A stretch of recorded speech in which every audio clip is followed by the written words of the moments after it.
Halo, Assalamualaikum warahmatullahi wabarakatuh. Terima kasih untuk yang sudah datang ke channel aku. Kalau belum subscribe, tolong jangan lupa di subscribe, kemudian bunyikan lonceng, dan jangan lupa kasih like serta komentar biar aku makin semangat ya. Terjerat Cinta Om-Om, Chapter 119. Masa lalu. Hai Bumil, ucap Lira duduk di sebelah Alisa. Alisa tersenyum dan memandang temannya tersebut. Alisa menyandarkan punggungnya di sandaran kursi dan mengusap perutnya. Gimana kabar si adek? Ucap Lira yang mengusap perut temannya. Alhamdulillah baik, jawab Alisa. Didinya kapan pulang? Tanya Lira. Alisa memajukan bibirnya. 3 hari lagi, jawabnya. Bumil pasti kesepian ya, ucap Lira menatap temannya itu dengan tatapan penuh iba. Isa gak pernah ditinggalin Habi, jadi gitu Habi ninggalin lama kayak gini, rasanya rindu sekali, ucapnya begitu sangat jujur dengan perasaannya. Sebenarnya, aku mau aja nemenin kamu di rumah, tapi aku gak enak sama suami kamu, apalagi riwayat masa laluku itu sangat tidak baik. Jadi aku nggak mau nanti bila dia tahu tentang aku dan dia justru malah melarang kamu terlalu dekat sama aku, ucap Lira. Sekarang Lira udah berubah, udah tobat, jadi Habi pasti akan berpikir lagi tentang itu, ucap Alisa. Yang tidak pernah bisa dihapus adalah masa lalu. Seperti apapun kita menutupinya, membungkusnya dengan sangat rapi, yang namanya masa lalu akan tetap menjadi suatu kenangan yang tidak akan pernah bisa kita lupakan, ucap Lira yang mengusap air matanya. Menurut Lira, apa hal yang paling jauh yang sangat sulit untuk Lira datangi, ucap Alisa. Lira diam saat mendengar ucapan temannya. Sudah pastilah jalan-jalan ke luar negeri, ucapnya. Ke Afrika misalnya, ucapnya kemudian. Sejauh apapun itu, Afrika masih bisa kita datangi. Namun yang paling jauh adalah masa lalu, di mana masa lalu itu tidak akan pernah bisa kita datangi lagi. Kita tidak akan pernah bisa kembali ke masa lalu. Lira tidak perlu memikirkan tentang masa lalu. Yang terpenting, sekarang Lira berubah untuk menjadi yang lebih baik di masa sekarang dan masa yang akan datang, ucap Alisa. Lira diam memandang Alisa.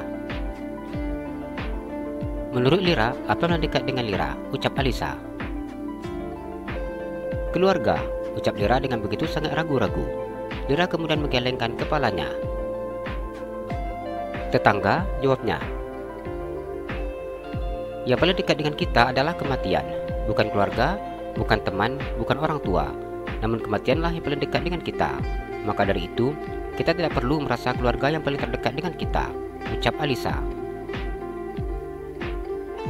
Kadang kita berpikir pedang adalah senjata yang paling tajam. Apalagi silet, tajamnya tidak perlu diragukan lagi. Namun ternyata yang paling tajam adalah ucapan kita, lisan kita. Maka karena itu jagalah lisan kita, ucap Alisa. Lira diam ketika mendengar ucapan temannya. Kenapa Alisa sekarang kelihatannya begitu sangat bijaksana? Apa itu karena pengaruh menikah? Tanya Lira. Alisa tersenyum. Habi sering mengatakan hal itu dengan Isa, ucapnya. Lira iri lihat Alisa yang memiliki suami pintar, ganteng, kaya, agamanya juga sangat baik. Sepertinya suami Isa itu manusia sempurna. Apa masih ada stok manusia seperti itu, ucapnya. Kalau ada, apa Lira mau beli? Tanya Alisa. Lira menganggukkan kepalanya. Selagi harganya enggak terlalu mahal dan uang Lira cukup, ucapnya yang tersenyum. Itu Bang Zaki, walaupun duitnya sekarang belum banyak, tapi kan sangat baik, ucap Alisa. Lira menggelengkan kepalanya. Sampah enggak pantas untuk dia. Dia cocoknya dapat yang sempurna, ucapnya begitu sangat menyadari siapa dirinya. Alisa menatapnya dengan tatapan penuh kasihan. Alisa mengusap bahu temannya. Lira, jangan terlalu berpikiran yang itu. Simpan aja semuanya sendiri. Anggap saja itu adalah rahasia kita yang harus kita tutupi, ucap Alisa menasihati temannya. Lira menganggukkan kepalanya. Terima kasih nasihatnya, ucapnya. Gimana usaha coffee shop? Tanya Alisa. Sekarang sedang renovasi tempat. Kalau Isa bosan di rumah, boleh datang ke coffee shop Lira. Dia lihat di sana, ucapnya.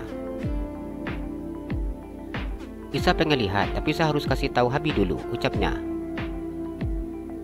Lira tersenyum dan menganggukkan kepalanya. Coba aja tanya, mana tahu dibolehin. Kalau dibolehin, pulang dari kampus kita langsung ke sana, ucap Lira. Iya, jawab Alisa. Alisa mengeluarkan ponselnya dari dalam tasnya. Alisa melakukan sambungan video call dengan suaminya. Halo, assalamualaikum. Terdengar suara suaminya yang menyahut panggilan teleponnya. Habi, apa masih tidur? Tanya Alisa.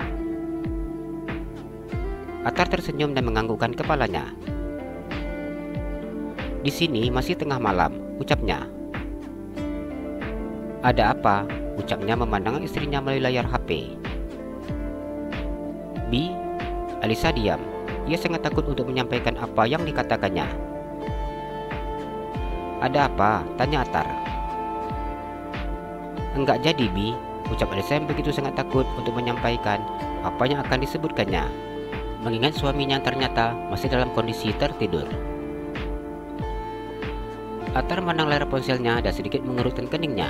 Atar tahu bahwa istrinya pasti memiliki sesuatu yang ingin diucapkannya. Ngomong aja sayang, ada apa? Tanyanya. Bi, Isa suntuk sendiri di rumah. Isa boleh nggak datang ke coffee shopnya Lira? Ucap Alisa dengan sangat takut-takut. Atar diam mana wajah istrinya yang ada di layar ponselnya. Bi, Isa kesana nggak bakalan dekat-dekat sama Bang Zaki ataupun laki-laki yang lain. Isa janji. Isa coba pengen lihat coffee shop tempat usahanya Lira. Nanti Mbak Rina bakalan dekat Isa terus, ucapnya. Atar mana istrinya dan kemudian menganggukkan kepalanya. Ingat ya, nggak boleh dekat-dekat sama laki-laki, ucapnya yang begitu sangat tidak menginginkan istrinya dekat dengan laki-laki manapun. Iya Bi, terima kasih, ucap Alisa yang mencium suaminya di layar ponselnya. Isa lagi ngapain? Tanya Atar. Ini lagi di kampus Bi, ucapnya. Atar menganggukkan kepalanya mendengar ucapan istrinya. Dosen Isa udah datang, nanti ya Isa telepon lagi kalau sudah selesai kuliah, ucapnya. Nanti Habi aja yang telepon Isa, soalnya hari ini sangat sibuk, ucap Atar. Iya Bi, Isa sayang Habi, I love you, ucap Alisa sebelum memutuskan sambungan teleponnya. I love you too sayang, ucap Atar yang kemudian memutuskan sambungan video call tersebut. Alisa tersenyum memandang Lira. Alhamdulillah Habi ngasih, ucapnya yang kemudian masukkan ponselnya ke dalam tasnya dan mengeluarkan buku kuliahnya. Lira tersenyum dan menganggukkan kepalanya. Lira senang karena Isa bisa lihat tempat usaha Lira, ucapnya.